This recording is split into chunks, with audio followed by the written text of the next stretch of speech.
merit. Kalau sistem merit itu apa? Sistem merit pernah dengar nggak? Ini betul, ini jawabannya. Oh, ini mah bukan kelompok sosial, atulah ya. Kalau usia bukan kelompok sosial ya, Pik ya. Stratifikasi. Kalau usia itu kelas ya. Oh, kelas ya. Iya, berdasarkan kelas sosial. Atau apa barusan Ibu dengar? Stratifikasi. Iya, nama lainnya ini stratifikasi.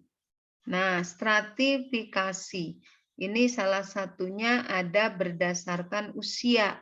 Ya, itu disebut dengan senioritas. Ya, senioritas. Kalian kalau di SMA yang paling tua sekarang di kelas 12 ya, maka kalian disebut senior ya. Nah, senior berarti ada senior, ada kelompok apa? Ada kelompok junior ya.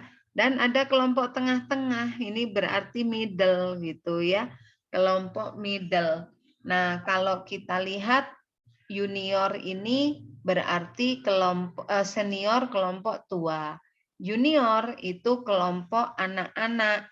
Posisi kalian berarti middle. Middle itu mana?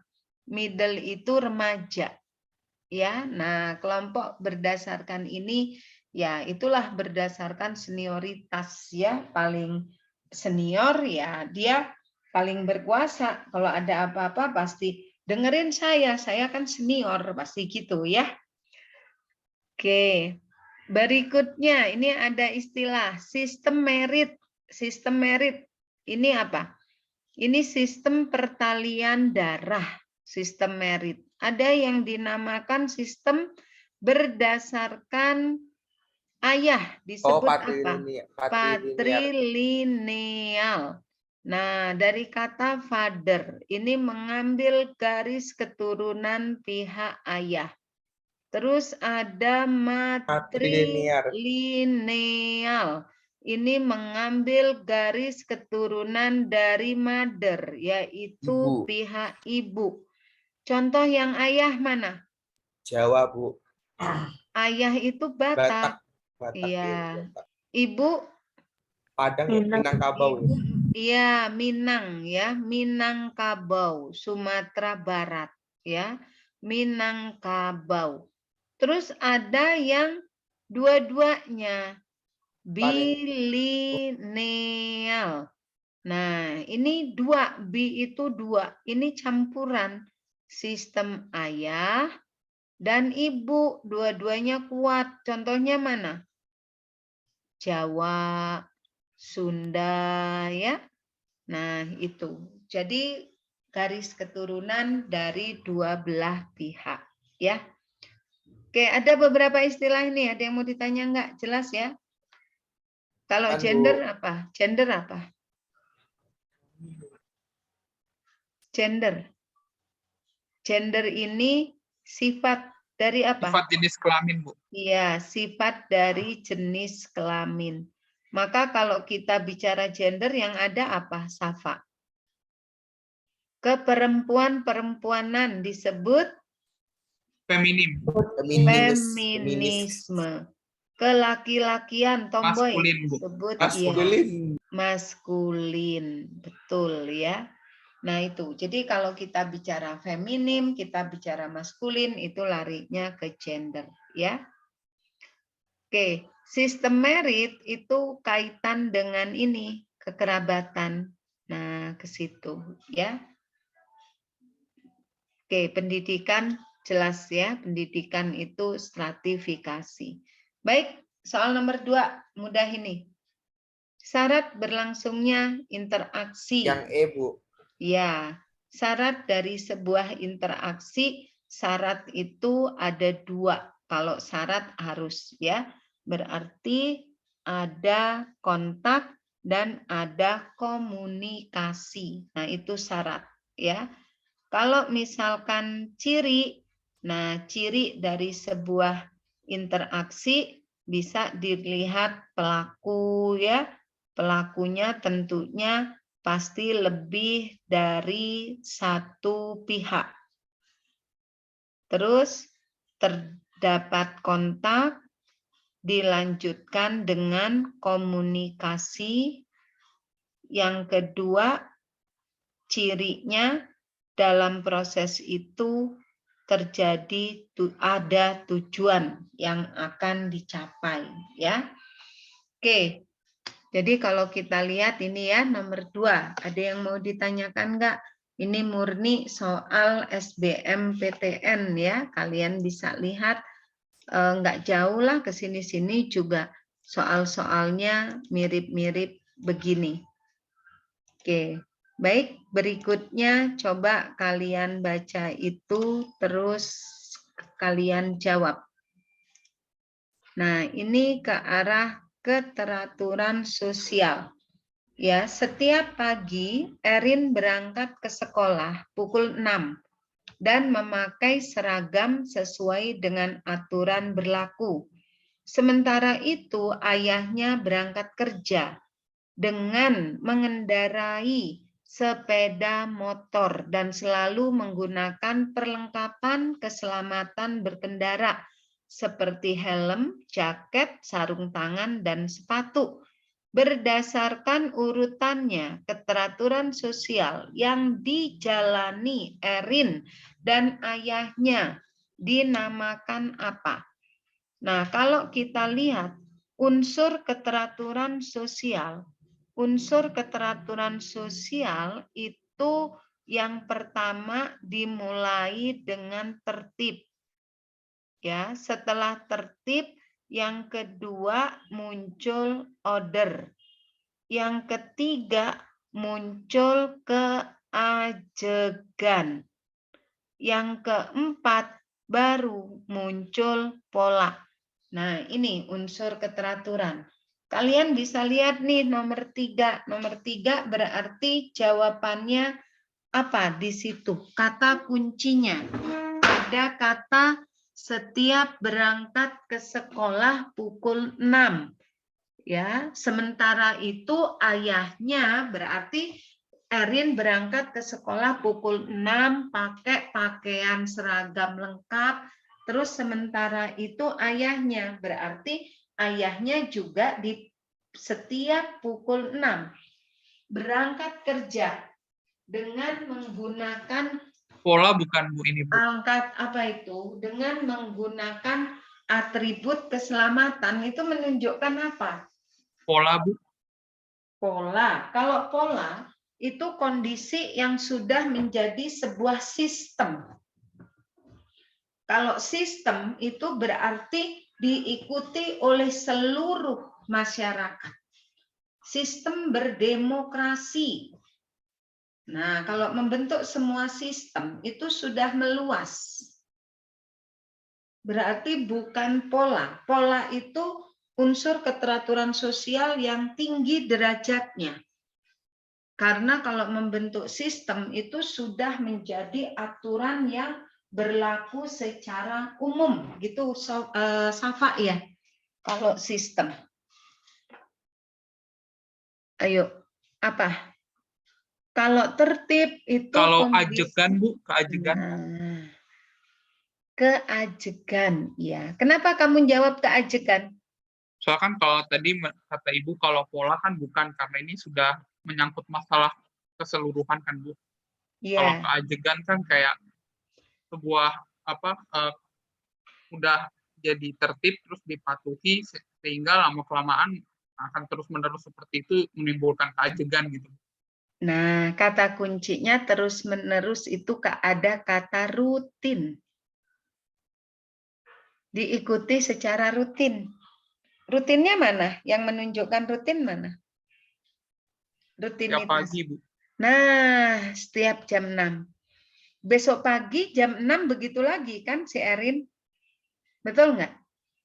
Ayahnya juga gitu lagi berangkat kerja.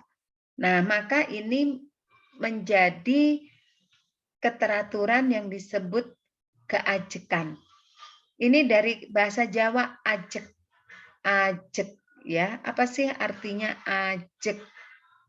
Ajek itu sama dengan tetap. ya. Jadi diikuti berlangsung secara tetap. Gitu ya, Safa ya. Oke, ada yang lain? Ada yang mau ditanyakan nggak? Kalian bisa ya membedakan ya. Jadi derajat yang lebih tinggi itu pola dalam keteraturan. Kenapa nggak pola? Karena kalau pola itu sudah menjadi sebuah sistem dan ini berlaku secara umum. Ya, itu kalau membentuk pola. Oke, nomor 3. Nomor 3, gimana anak-anak bisa ya? Tertib dan order. Kalian bisa membedakan nggak tertib dan order? Kalau tertib tadi apa? Tertib itu kondisi di mana masyarakat patuh, ya, patuh terhadap nilai dan norma. Ya, jadi tertib ini masyarakat patuh, ya, berarti kondisinya disebut tertib. Kalau order berarti aturan oleh masyarakat diterima. Nah, itu namanya order ya, aturannya diterima. Kalau keajekan, aturannya berlangsung secara tetap. Kalau pola, aturannya membentuk sebuah sistem. Baik, Ibu lanjutkan lagi.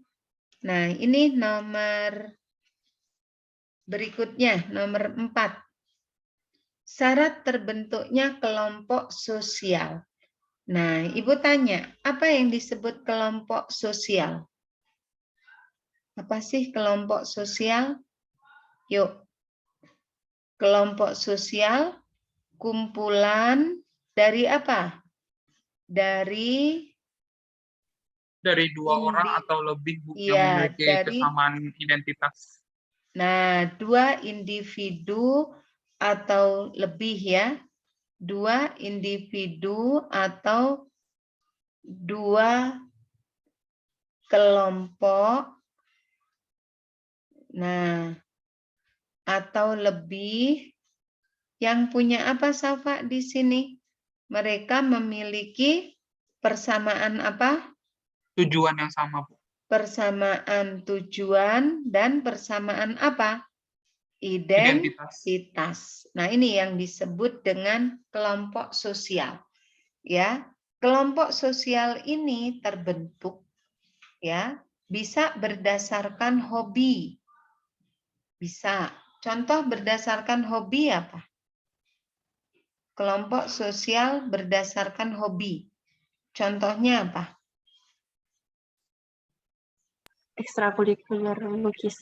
Nah, ekstrakurikuler, misalkan apa? Kelompok melukis, ya, pelukis, ya.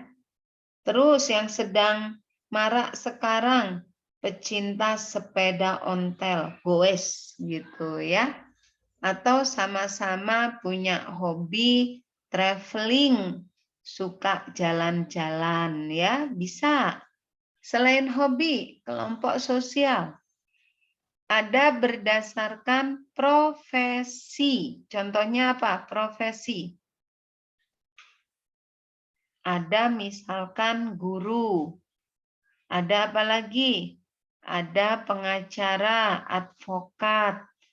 Ada profesi dokter, ya, dan lain-lain, ya, banyak sekali.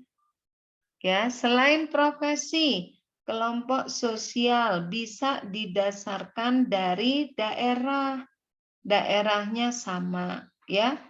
Nah, contoh misalkan ada kelompok orang-orang Malang misalkan ya. Ya, dan lain-lain, banyak sekali lah ini. Oke, sekarang kita lihat apa sih kalau gitu syarat terbentuknya kelompok sosial? Yang mana? Yang pertama, betul ya, muncul kesadaran bersama. Kesadaran bersama untuk menjadi sebuah bagian. Ya, kalau kita nggak sadar menjadi bagiannya, nggak mungkin akan membentuk sebuah kelompok. Ya, Terus kemampuan fisik enggak juga ya, kemampuan fisik itu bukan syarat. Terus persamaan tujuan, iya. Ya, jadi mereka ada kesadaran, mereka punya kesamaan tujuan sehingga punya identitas. Ada solidaritas sosialnya. Nah, ini bukan syarat. Jadi dalam kelompok mereka hidup bersama-sama, barulah menimbulkan solidaritas di antara anggota tersebut. Ya, jadi syarat yang terpenting adalah 1 dan 3. Jadi jawabannya B. Oke, lanjut. Nomor berikutnya, siapa yang masih ingat? Berikut ini adalah contoh lembaga sosial. Kecuali. Kecuali. Apa yang disebut lembaga sosial? Sok, siapa yang tahu? Halo Ibu, ini yang bukan lembaga sosial, penonton sepak bola, bukan Bu? Oke. Jadi apa Safa yang disebut kelompok sosial Safa? Lembaga apa yang sosial, Bu? disebut lembaga sosial Safa? Kalau lembaga sosial itu kayak semacam lembaga kemasyarakatan gitu, Bu. Pengertiannya lembaga sosial. Salah satu jenis lembaga yang mengatur tata cara dan prosedur dalam melakukan hubungan antar manusia, Bu. Oke, jadi kalau kita tafsirkan secara simpel gitu ya, apa yang disebut lembaga sosial, yaitu kumpulan dari apa? Kumpulan nilai, ya, kumpulan nilai, norma. Nah, untuk mengatur apa? Untuk mengatur aktivitas dari manusia, ya, aktivitas manusia. Tujuannya apa? Tujuan dari lembaga sosial ini untuk membantu manusia dalam memenuhi kebutuhan hidup. Nah, ini. Oleh sebab itu, ketika kita bicara mengenai lembaga sosial, maka di situ benar kata Safa tadi, dari kumpulan nilai dan norma ini akan ada suatu tata cara, ya, tata cara dalam bertindak. Contoh lembaga sosial, koperasi, ini masuk lembaga ekonomi. Kelompok pengrajin, lembaga ekonomi. Lembaga swadaya masyarakat, ini lembaga sosial, nanti lebih banyak jenisnya lagi ya. Lembaga sosial ini ada yang tentang pendidikan, lingkungan hidup dan sebagainya. Rukun tetangga. Nah, ini juga merupakan salah satu bagian lembaga sosial masuk ke ranah politik, ya, masuk ke arah pemerintahan, ya. Kecuali sepak bola. Betul. Kalau sepak bola masuknya apa, Safa? Kerumunan, Ibu. Iya. Masuknya sepak bola ini adalah kerumunan. Kalau kerumunan masuknya kemana? Ini termasuk kerumunan atau crowds, ya.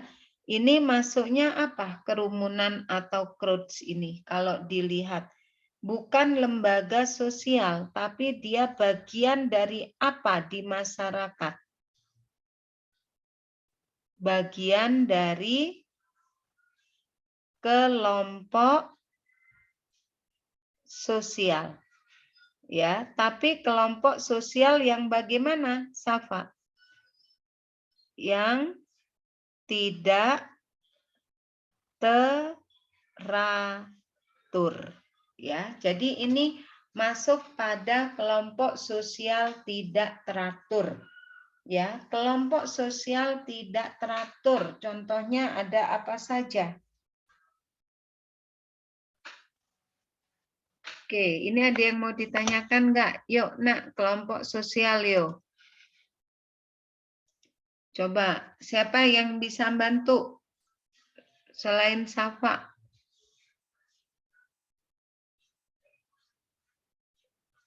Selain Safa, siapa yang mau membantu Ibu?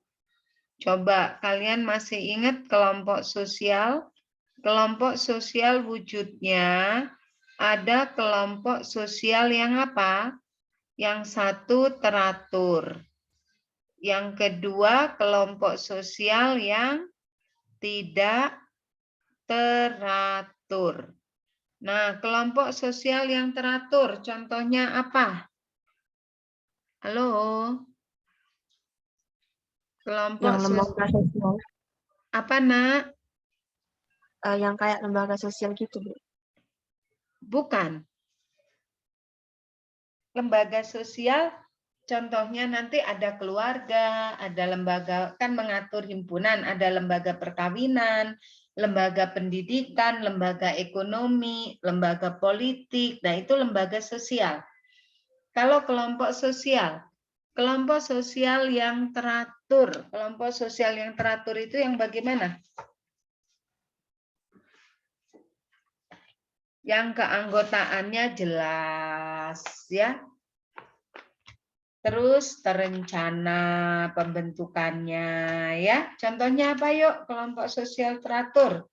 Siapa yang bisa? Pernah loh Ibu nerangin ada kelompok in group, betul. Terus ada kelompok apa lagi? Selain in group. In group. Terus ada kelompok apa lagi? Out group. Terus ada kelompok apa lagi? Membership group. Membership group. Terus ada kelompok apa lagi? Reference group. Terus ada apa lagi? Ada kelompok volunteer group. Ya. Oke. Itu contohnya. Terus kalau kelompok tidak teratur, contohnya apa berarti? Ada kerumunan atau crowds, ya, crowds, atau disebut kerumunan. Terus ada apa lagi? Siapa yang bisa? Depannya P. Publik. Iya, ada yang disebut publik. Terus depannya apa lagi? Masa, Ibu. Iya, ada yang disebut massa. Nah, ini ya, jadi kelompok sosial dengan lembaga sosial beda. Kalau kelompok sosial kumpulan individu, ya jumlahnya 2 atau lebih. Mereka memiliki tujuan dan identitas tertentu. Nah, itu kelompok sosial. Kalau lembaga sosial seperangkat aturan, ya, seperangkat nilai untuk membantu manusia mencapai kebutuhan hidupnya. Makanya kalau lembaga sosial lebih ke arah munculnya aturan-aturan, ya, ada yang harus dilaksanakan. Nah, itu ya. Oke, baik. Ibu lanjutkan lagi sebentar. Nomor 6 biar cepat ya. Ini Ibu hapus ya. Nomor 6. Nah, lihat di sini. Faktor pendorong terjadinya mobilitas sosial.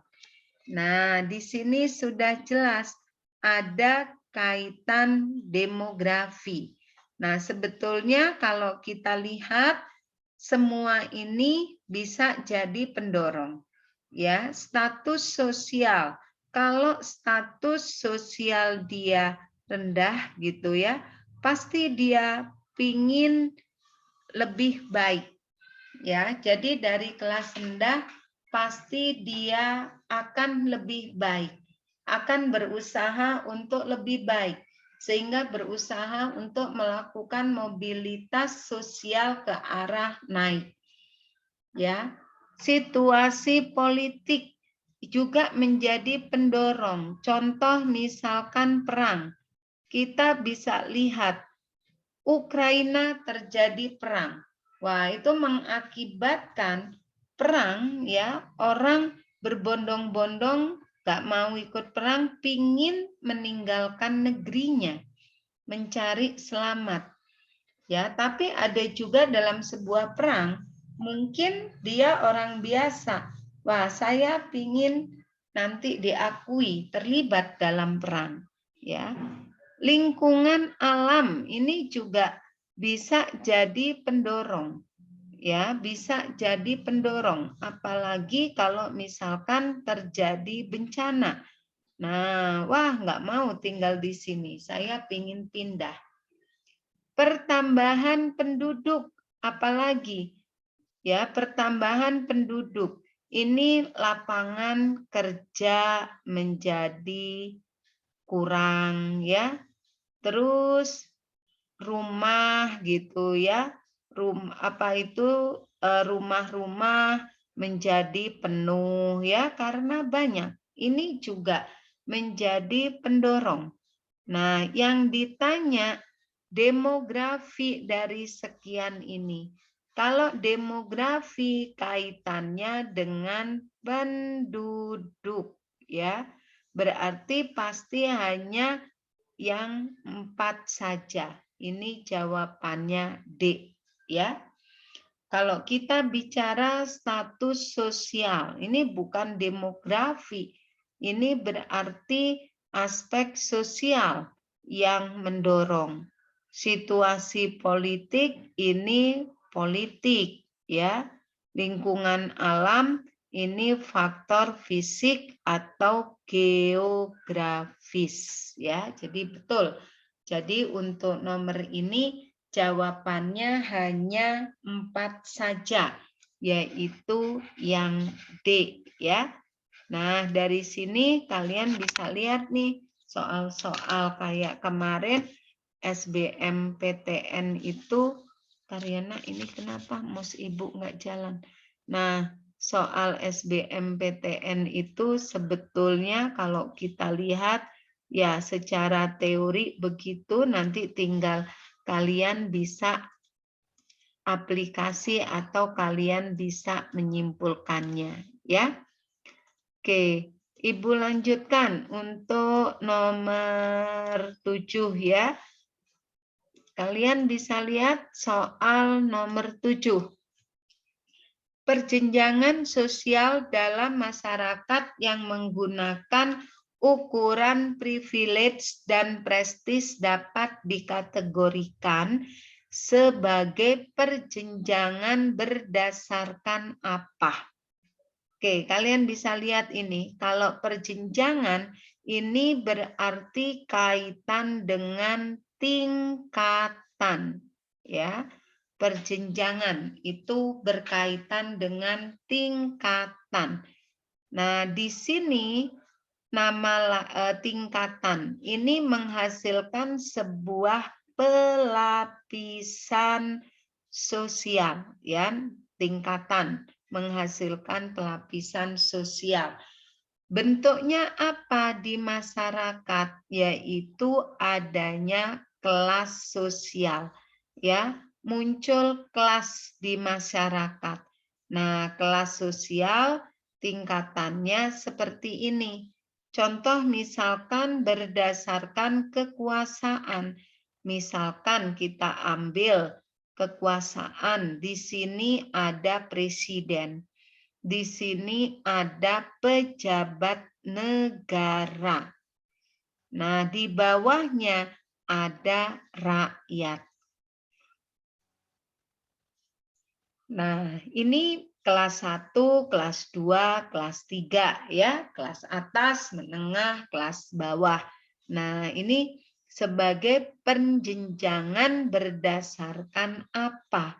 Ya, ini berdasarkan harusnya kalau di sini ini kelas ya. Tapi kriterianya kalau kita lihat ke arah kekuasaan, dia lebih ke politik ya. Oke, kalau kekuasaan itu ke politik ya. Nah, ini dapat dikategorikan penjenjangan berdasarkan apa? Yaitu kelas sosial. Jadi nomor ini jawabannya D saja ya. Oke, ada yang mau ditanya untuk soal ini? Ada yang mau ditanya enggak? Lanjut ya, kalau tidak ada yang ditanyakan, Ibu lanjutkan untuk nomor 8 dan nomor 9. Oke, nomor 8. Diferensiasi sosial antara masyarakat pesisir dan masyarakat pedalaman ditentukan oleh faktor apa? Diferensiasi sosial ini berkaitan dengan struktur masyarakat yang terbentuk secara horizontal, ya. Struktur masyarakat yang terbentuk secara horizontal. Nah, di sini dalam struktur masyarakat horizontal berdasarkan geografis ya, struktur masyarakat ini banyak ada dikelompokkan berdasarkan suku, ada berdasarkan agama, ada berdasarkan ras, antar golongan. Selain antar golongan bisa juga berdasarkan jenis kelamin, dan di sini muncul tipe baru berdasarkan geografis ya. Nah, dari geografis kalau di sini di soal dilihat ada berdasarkan pesisir dan ada berdasarkan pedalaman ya. Jadi pesisir pedalaman bukan berarti pesisir lebih tinggi, tetapi dianggap derajatnya sama. Pesisir karena di tepi pantai, pedalaman karena dia terletak di tengah-tengah gitu ya, di tengah-tengah sebuah daratan. Jadi ini termasuk struktur yang horizontal ya. Kalau kita lihat suku, nah suku bangsa. Suku ini strukturnya bisa dilihat dari beragamnya budaya.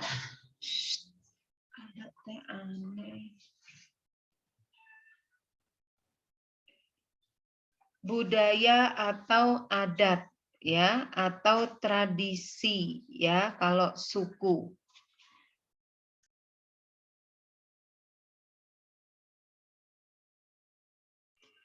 Oke, berikutnya agama. Nah, agama ini bisa kita lihat pada keyakinan yang ada pada diri suatu kelompok, ya. Ras ini berdasarkan ciri fisik. Ciri fisik. Antar golongan ini bisa berdasarkan politik aliran ya, ini berdasarkan aliran dalam berpolitik atau aliran kepentingannya ya.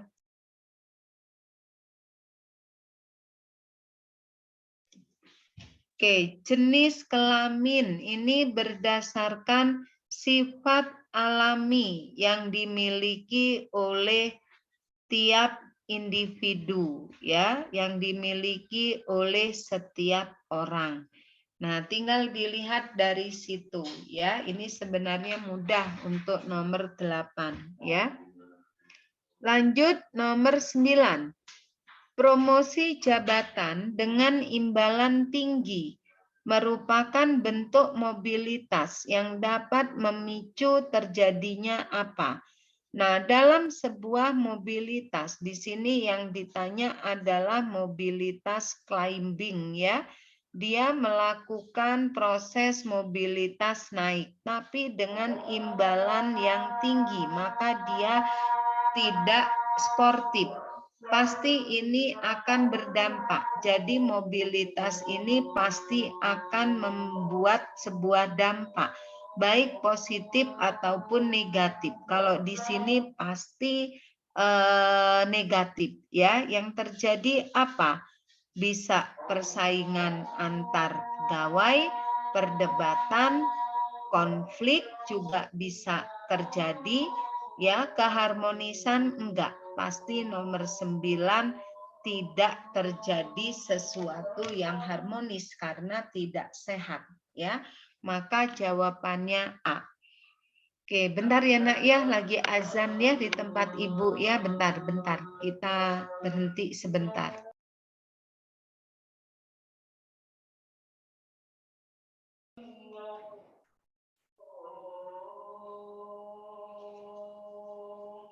Oke, makasih Nak ya. Maaf di jeda dulu barusan ada azan ya di tempat Ibu, kebetulan dekat banget dengan masjid. Jadi ya kita iniin dulu ya. Ya, nomor 10. Mencuri yang dilakukan seseorang dan disertai dengan tindak kekerasan merupakan bentuk penyimpangan perilaku apa ini? Ini kalau kita lihat bentuk perilaku menyimpang berdasarkan apa? Perilaku menyimpang berdasarkan sanksi. Ya, kalau perilaku menyimpang berdasarkan sanksi, ini kan ada perilaku menyimpang primer dan satu lagi perilaku menyimpang sekunder.